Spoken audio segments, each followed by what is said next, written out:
Selamat datang di channel Belajar Komputer. Pada video kali ini, saya akan membahas materi tentang jenis-jenis komputer. Sebelum saya bahas materinya, bagi kalian yang menyukai video ini, bisa klik subscribe, like, and share video ini. Baik, saya akan membahas materi ini, jenis-jenis komputer.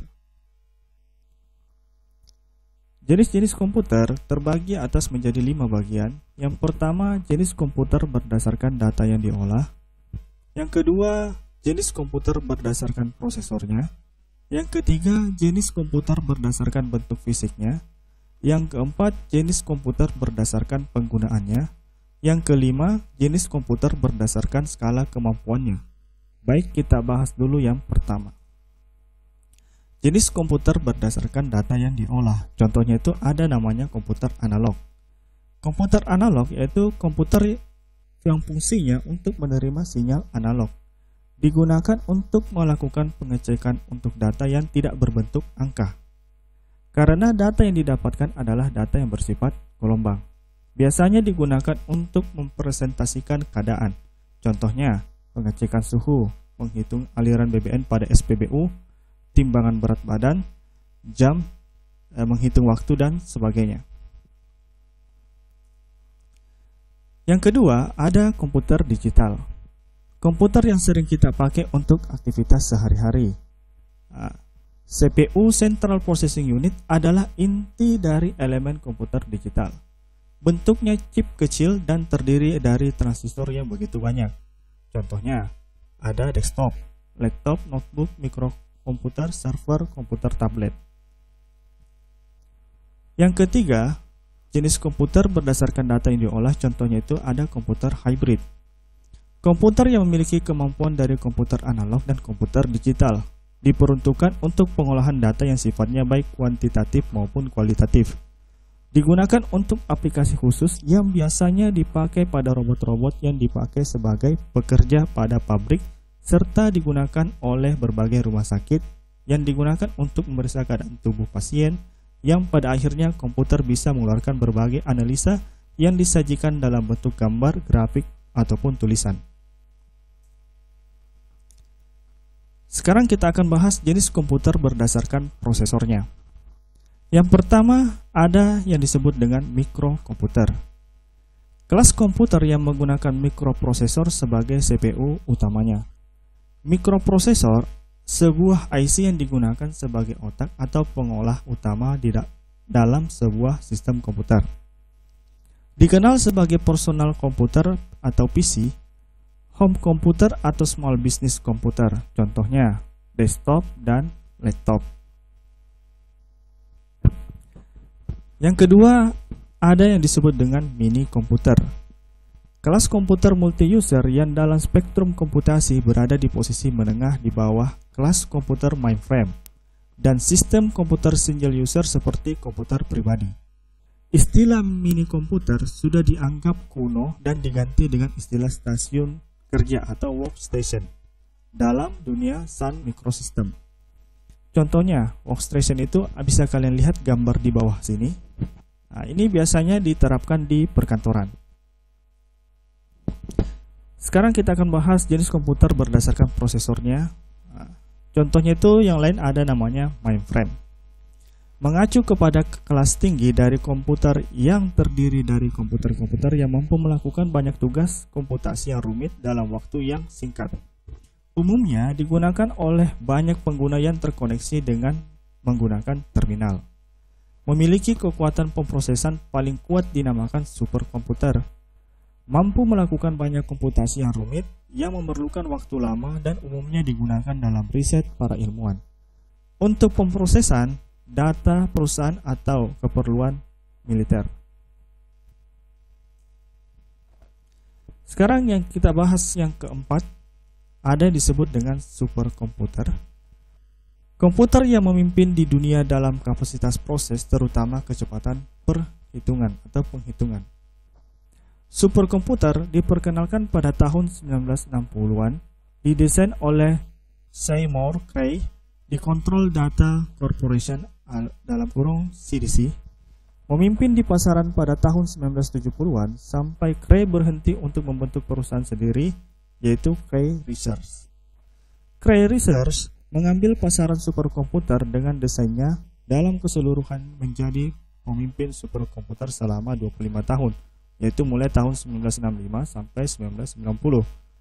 Contohnya sendiri untuk superkomputernya itu ada IBM Roadrunner ya, Roadrunner.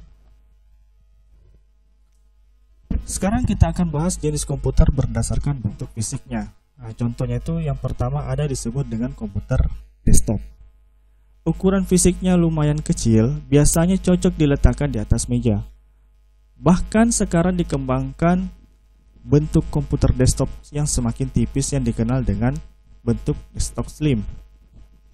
Bentuk desktop ini biasanya dilengkapi dengan banyak ruang yang disebut expansion slot sebagai tempat untuk card tambahan. Contohnya komputer desktop itu bisa kalian lihat di sini. Ya, ini.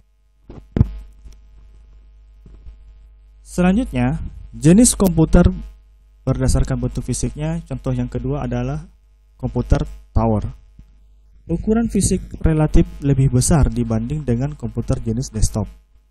Cocok untuk diletakkan di samping atau di atas meja. Memiliki ruang untuk expansion slot lebih banyak. Yang ketiga ada disebut dengan komputer laptop. Komputer dengan ukuran fisik yang dapat dipangku, ukurannya lebih kecil dari komputer portable, semua komponennya dibuat menyatu. Sekarang yang kita bahas selanjutnya, komputer portable. Ukuran fisiknya sedikit lebih kecil dari komputer desktop dan tower. Seluruh bagian-bagiannya dijadikan satu agar mudah dibawa kemana-mana. Jenis komputer ini diciptakan untuk orang yang sering bekerja berpindah-pindah atau di lapangan. Secara bebas, portable artinya mudah dibawa-bawa. Contohnya komputernya itu bisa kalian lihat di gambar samping ini. Sekarang kita bahas jenis komputer berdasarkan bentuk fisiknya. Contoh yang kelima yaitu ada komputer notebook. Sesuai dengan jenis ukuran fisik komputer ini sebesar notebook ya. Bentuk dan ukurannya hampir sama dengan komputer laptop. Yang keenam, komputer sub notebook.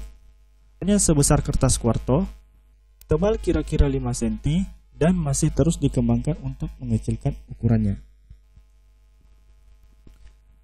Sekarang kita bahas jenis komputer berdasarkan bentuk fisiknya. Contoh yang ketujuh yaitu komputer palm top. Komputer ini dibuat untuk bisa digenggam. Bila dibandingkan dengan ukuran kaset kira-kira sebesar kaset video beta, arus listriknya didapat lewat baterai. Untuk komputer ini jenis lama ya. Komputer ini bisa kalian lihat contohnya di bawah ini. Kebanyakan sekarang orang menggunakan smartphone. Komputer berdasarkan penggunaannya. Contohnya itu yang pertama ada komputer untuk tujuan umum atau general purpose komputer. Jadi komputer untuk tujuan umum adalah komputer yang digunakan secara umum. Komputer yang biasa kita temukan atau yang biasa kita gunakan sehari-hari. Misalnya, komputer yang digunakan untuk mengetik, mengolah data, perhitungan, mengolah data grafis, mengolah database, dan lain sebagainya. Contoh dari komputer ini adalah PC dan laptop. Kemudian komputer berdasarkan penggunaannya ada yang disebut komputer dengan tujuan khusus atau special purpose komputer. Komputer ini digunakan secara khusus dan mempunyai satu fungsi saja. Komputer tersebut tidak digunakan untuk pekerjaan yang biasa. Contohnya adalah komputer server, PC router, atau terminal dumb. Bisa kalian lihat contohnya di bawah sini. Kemudian kita bahas berikutnya komputer berdasarkan skala kemampuannya. Contohnya yang pertama ada disebut small scale komputer. Komputer skala kecil merupakan komputer yang memiliki kemampuan proses dalam jumlah kecil. Komputer yang termasuk ke dalam kategori ini adalah komputer desktop atau komputer pribadi yang umumnya digunakan oleh satu orang pada satu saat. Yang kedua, medium scale komputer. Komputer untuk skala menengah. Komputer yang termasuk ke dalam kategori ini adalah komputer mini yang biasanya melayani penggunaannya pada dalam terminal. Yang ketiga ada disebut large scale komputer atau komputer untuk skala besar. Komputer yang termasuk ke dalam kategori ini adalah komputer mainframe. Pada mesin tersebut dapat diakses beramai-ramai dan sudah dilengkapi dengan perangkat dan software yang lengkap. Penggunaannya pun adalah untuk pengolahan perhitungan dengan kemampuan yang cukup rumit untuk diselesaikan oleh komputer medium dan small. Oke, jadi dari berdasarkan materi yang kita bahas ini, apa sih manfaatnya kita mengetahui berbagai jenis-jenis komputer? Nah, jadi manfaatnya untuk mengetahui jenis-jenis komputer ini agar kita dapat membedakan berbagai komputer yang ada di pasaran. Sekian untuk video materi kali ini. Sampai ketemu lagi di video materi-materi selanjutnya.